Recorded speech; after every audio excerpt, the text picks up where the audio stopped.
Les 5 erreurs des parents autoritaristes face à l'éducation des adolescents. Bienvenue à tous sur Summum du Savoir, votre chaîne dédiée à l'exploration des connaissances et à l'apprentissage continu. Aujourd'hui, nous allons discuter d'un sujet crucial pour de nombreux parents et éducateurs, les erreurs courantes commises par les parents autoritaristes dans l'éducation des adolescents. Cette analyse vise à mettre en lumière 5 erreurs majeures pour mieux comprendre comment elles peuvent affecter le développement des jeunes, et proposer des alternatives constructives. 1. La communication unilatérale. Erreur, les parents autoritaristes tendent à imposer leurs décisions sans dialogue ni explication, croyant que l'autorité ne doit pas être questionnée. Conséquence, ce manque de communication ouverte peut conduire à des sentiments de rébellion, de frustration et de manque de confiance chez l'adolescent. Lorsqu'ils ne se sentent pas entendus, les adolescents peuvent se replier sur eux-mêmes ou chercher des moyens de défier l'autorité parentale. Alternative, adopter une approche de communication bilatérale où les opinions et sentiments des adolescents sont écoutés et pris en compte. Cela renforce la confiance et le respect mutuel. 2.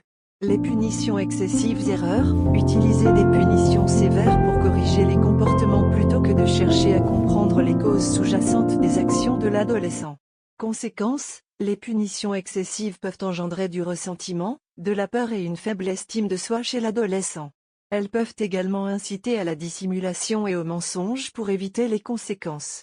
Alternative, privilégier des mesures disciplinaires proportionnelles et constructives, telles que les discussions sur les conséquences naturelles des actions et la mise en place de solutions réparatrices. 3. Le manque de flexibilité. Erreur, insister sur des règles strictes sans prendre en compte l'évolution et les besoins individuels de l'adolescent.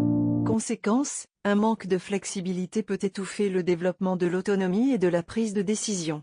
Les adolescents ont besoin d'espace pour explorer et apprendre de leurs erreurs. Alternative, être prêt à ajuster les règles et à montrer de la flexibilité en fonction des circonstances et de la maturité de l'adolescent.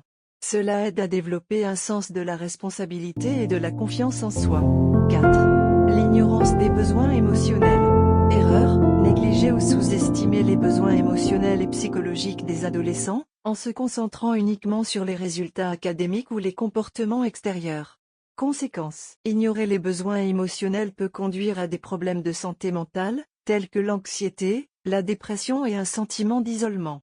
Les adolescents ont besoin de soutien émotionnel pour naviguer dans cette période complexe de leur vie. Alternative, être attentif aux signes de détresse émotionnelle et offrir un soutien approprié. Encourager les discussions sur les émotions et créer un environnement où les adolescents se sentent en sécurité pour exprimer leurs sentiments. 5. La surprotection. Erreur, protéger excessivement les adolescents des défis et des risques, par peur qu'ils échouent ou qu'ils se blessent. Conséquence, la surprotection peut entraver le développement de compétences essentielles telles que la résilience, la résolution de problèmes et l'indépendance. Les adolescents doivent faire face à des défis pour apprendre et grandir. Alternative, permettre aux adolescents de prendre des risques calculés et de faire face aux conséquences de leurs actions. Soutenir leur développement en offrant des conseils et en les laissant explorer leurs limites. Conclusion. Les erreurs des parents autoritaristes dans l'éducation des adolescents peuvent avoir des conséquences profondes sur le développement et le bien-être des jeunes. Il est essentiel de reconnaître ces erreurs et d'adopter des approches plus équilibrées et empathiques. En favorisant une communication ouverte, des punitions proportionnelles, de la flexibilité, un soutien émotionnel et en encourageant l'autonomie, les parents peuvent aider leurs adolescents à devenir des adultes épanouis et responsables. Merci d'avoir suivi cette analyse sur Summum du Savoir. N'hésitez pas à partager vos expériences et à poser des questions dans les commentaires. À bientôt pour un nouvel épisode dédié à l'exploration du savoir.